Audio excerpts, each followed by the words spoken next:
နှလုံးယူမဲ့တဲ့အယောင်ရင်းရင်းလေးတဲ့ဆိုတော့အဲ့ဒါကဗာပစ္စည်းလေးတွေကိုပြောထားတာဆိုတော့အခုအမဆောင်းထားတဲ့အင်းနာအုတ်ထုတ်လေးကိုပြောထားတာဖြစ်ပါတယ်ဒီဘဘူးကတော့ဒလားမျိုးနယ်ကဘဘူးဖြစ်ပါတယ်ဒီရက်ပိုင်းမှာ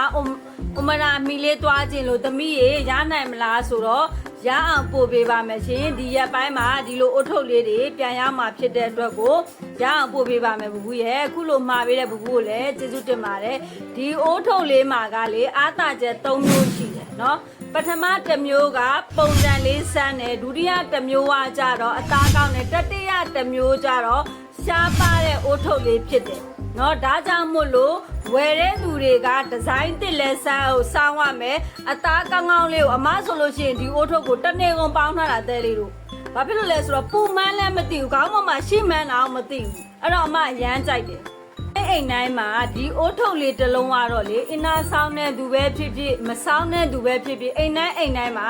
ဒီလိုတစ်ထည်လောက်တော့ရှိသင့်ပါတယ်ရှင်လူငယ်ပဲဆောင်းလူကြီးပဲဆောင်းသုံးပါလုံးဆောင်းလို့ရပါတယ်ကွယ်နော်အဲ့တော့အသားလေးကလည်းအရန်ကောင်းတယ်သူ့ရဲ့ဒီနှစ်ဖူးစည်းလေးကလေဒီလိုအထက်လေးနဲ့ဒီလိုကျစ်ဆံမီလေးနဲ့ကွယ်အရန်ကိုမှလေရန်သဘောကြတယ်သဲလေးတို့ရဲ့တိလားဟိုနာဒီနာပဲတွားဟိချက်ဆောင်းတဲ့သူပဲဖြစ်ဖြစ်မဆောင်းတဲ့သူပဲဖြစ်ဟိချက်ဆောင်းတဲ့လူဆိုလို့ရှိရင်ပဝါပန်းမှာနောက်ကြတဲ့အစင်မပြေဘူးရှုပ်တယ်ဆိုရင်ဒီလိုအင်းနာလေးတစ်ထည်ကလုံခြုံမှုရှိတယ်ကွယ်နော်ဒီမှာကြည့်စပင်းတပင်းတော့မထွက်ဘူးအရင်လုံခြုံမှုရှိတယ်အဲ့တော့အိမ်တိုင်းမှာဒီလိုအင်းနာလေးတစ်ထည်လောက်တော့ရှိသင့်ပါတယ်ရှင်တစ်လုံးမှာ